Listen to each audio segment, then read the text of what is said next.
Hello everyone, this is उत्कर्ष श्रीवास्तव। आज इस video में हम डिस्कस करने वाले हैं कि कैसे आप अपने साइंस के पेपर की अच्छी बुरी यादों को भूलकर एसएसटी पे फोकस करोगे और कैसे इन 4 दिनों को बेस्ट यूटिलाइज करके अपनी प्रिपरेशन में 4 चांद लगाओगे। तो शुरुआत करते हैं हमारी इस वीडियो को और जानते हैं कि कैसे हमें कवर करना है।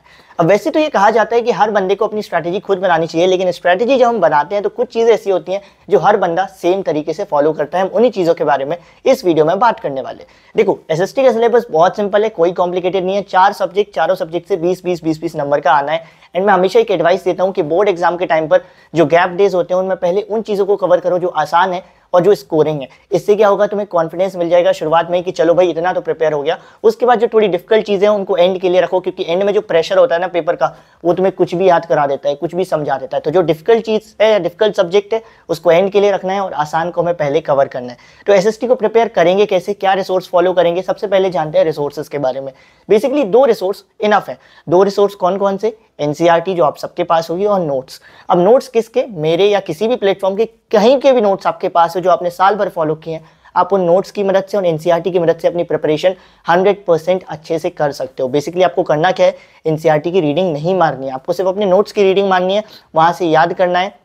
और जो भी आप नोट से याद करते हो, समझते हो, रीड करते हो, उसको रिवाइज करने के लिए आपको अपनी एनसीईआरटी का यूज़ करना है। एनसीईआरटी में भी आपको चैप्टर रीड नहीं करना है, आपको एक्सरसाइज के क्वेश्चन सॉल्व करने, क्योंकि एसएसटी का पेपर कई बार एसएसटी के क्वेश्चंस में जो होते हैं वो एक्सरसाइज से ही बनते हैं। आप इकोनॉमिक्स उठा लो, आप सिविक्स उठा लो, हिस्ट्री उठा लो, यहाँ पर आपको बहुत सारे क्वेश्चन पेपर में ऐसे देखने को मिलेंगे जो एक्सरसाइज से डायरेक्ट आए हुए होते हैं। तो आपको एक्सरसाइज से क्या करना है, रिवीजन करना है और पढ़ना है अपने नोट्स की मदद से। और अगर आपके पास अभी कोई नोट्स नहीं है तो टेलीग्राम ग्रुप को ज्वाइन कर लो, वहाँ पर सारे नोट्स अवेलेबल है। आप उन नोट्स की मदद से भी क्या कर सकते हो, पढ़ सकते हो। अब आते हैं पढ़ना है कैसे, किस स्ट्रैटेजी के साथ, पहले क्या कवर करना है, बाद में क्या करना है। तो सबसे पहले हर बच्चा, चाहे वीक हो, इंटेलिजेंट हो, एवरेज हो, सबको इकोनॉमिक्स उठानी है। इकोनॉमिक्स को कवर करना है क्योंकि यहाँ पर 4 चैप्टर हैं और बहुत प्रिसाइजली बोलो तो 3.5 चैप्टर है, क्योंकि एक चैप्टर तो ऑलमोस्ट पूरा कट ही चुका है, यानी ग्लोबलाइजेशन वाला।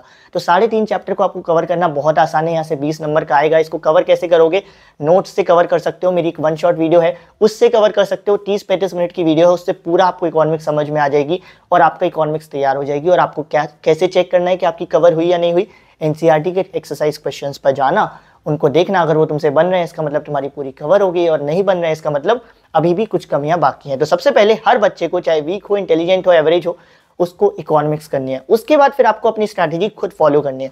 अगर आपको हिस्ट्री आसान लगती है तो उसके बाद हिस्ट्री करो, अगर सिविक्स लगती है तो सिविक्स करो, और ज्योग्राफी लगती है तो ज्योग्राफी करो। फिर तुम पर डिपेंड करता है, लेकिन सबको पहले क्या करना है, इकोनॉमिक्स ही करना है। यानी कि साइंस का पेपर देने के बाद ही तुरंत हमको क्या कर लेनी है, उसी के उसी दिन इकोनॉमिक्स को कवर कर लेना है। अब तुम चाहे 1 शॉट वीडियो से कर लो या सिर्फ नोट से कर लो और एनसीईआरटी से रिवाइज कर लो। अगले दिन तुम्हारा आएगा कि तुम खुद से एक सब्जेक्ट उठाओगे जो तुम्हें आसान लगता है। जैसे मैं अगर बोलूँ तो मुझे हिस्ट्री आसान लगती है तो मैं हिस्ट्री को उठाऊंगा और उस दिन मैं हिस्ट्री को कवर करूंगा और साथ ही साथ एक और सब्जेक्ट को कवर करूंगा जैसे सिविक्स।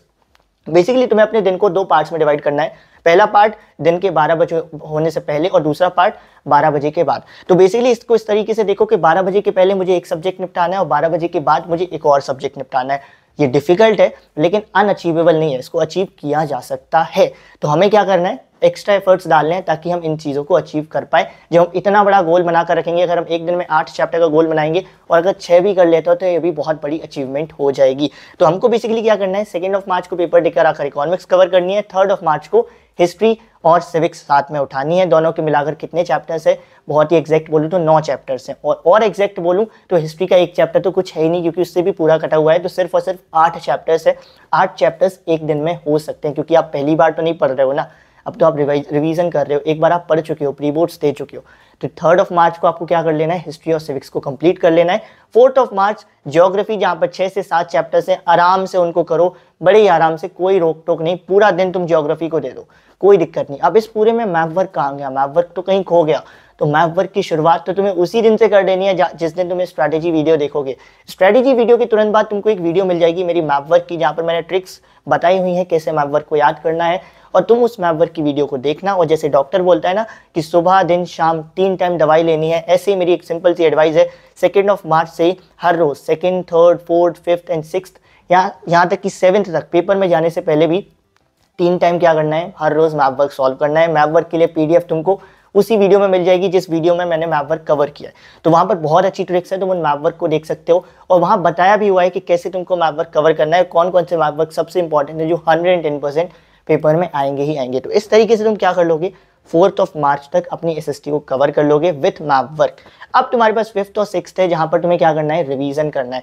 जितना ज़्यादा तुम रिवीजन करोगे उतनी ज़्यादा तुम्हारी अच्छी प्रिपरेशन कहलाएगी। कुछ लोग होते हैं बहुत पढ़कर जाते हैं लेकिन रिवाइज कुछ नहीं करते और एग्जाम में पूरा बंटा धार हो जाता है, लेकिन कुछ लोग होते हैं जो कम पढ़कर जाते हैं और रिवाइज उसको इतने अच्छे से कर लेते हैं कि उनका पेपर बहुत अच्छा चला जाता है, क्योंकि फिर कोई भी ऐसा सवाल नहीं होता उस टॉपिक में जिसको वो अनटच छोड़ते हैं, उनको प्रॉपर तरीके से वो टॉपिक आने लगता है। तो हमको ऐसे ही पढ़ना है कि हम किसी टॉपिक को जब पढ़ें तो उससे कुछ भी सवाल हो हम उसको ईजिली बना पाए। तो हमको इस तरीके से उस चैप्टर को या उस टॉपिक को तैयार कर लेना है और इस तरीके से आपकी क्या हो जाएगी, प्रिपरेशन हो जाएगी। 5th और 6th मार्च को आपको क्या करना है, NCERT क्वेश्चन से रिवाइज करना है, जो डिफिकल्ट टॉपिक लगे थे उनको रिवाइज करना है और प्रीवियस ईयर क्वेश्चंस को सॉल्व करना है। तो अगर मेरे को आपको फाइनल एडवाइस देनी हो आपकी एग्जाम प्रिपरेशन के लिए तो नंबर 1 एडवाइस ये होगी कि प्रीवियस ईयर क्वेश्चन पेपर पर रिलाई करना है, सैम्पल क्वेश्चन पेपर से दूरी बनानी है, क्योंकि जनरली सैम्पल क्वेश्चन पेपर का लेवल बहुत हाई होता है, वैसा बोर्ड एग्जाम कभी भी नहीं आता है। जनरली मैंने देखा है सैम्पल क्वेश्चन पेपर देखकर बच्चे डिमोटिवेट हो जाते हैं, तो उस फीलिंग से बचने के लिए, डिमोटिवेट होने से बचने के लिए सैम्पल क्वेश्चन पेपर को छोड़ो, प्रीवियस ईयर क्वेश्चन पेपर को देखो, वो भी सिर्फ 3 साल के।